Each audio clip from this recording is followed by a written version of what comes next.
I'm Fiona McKay-Young and welcome to How to Make Custom Icons for your Windows desktop.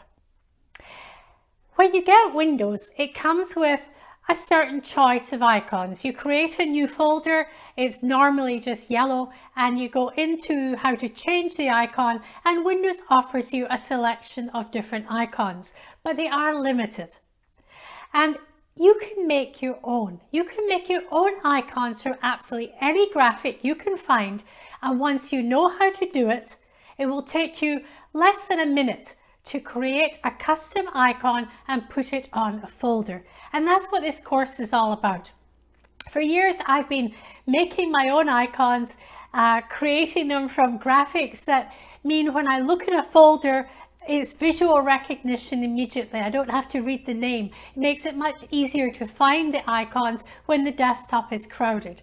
So that's what this course is mainly about. The other thing as a bonus lesson is in my desktop I have a picture, yes, but the picture is less than a quarter the size of the whole desktop, and the rest of the desktop is a dark plain color.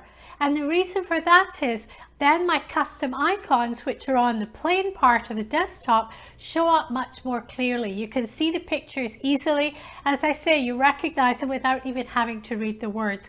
So at the end of the last lesson in the course is how to make your own custom desktop that will show off your custom icons.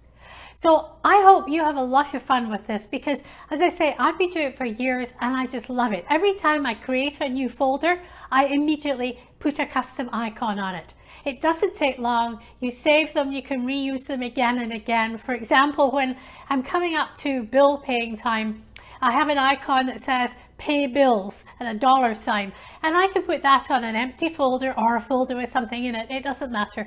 I can put it on a folder on my desktop. So the next time I go onto my computer, I see this little icon saying, pay my bills now. And that reminds me, today's the day for paying my bills. That's just one example. There's loads of other ones. Things to read, do now. You can have words, you can have pictures, you can have photographs.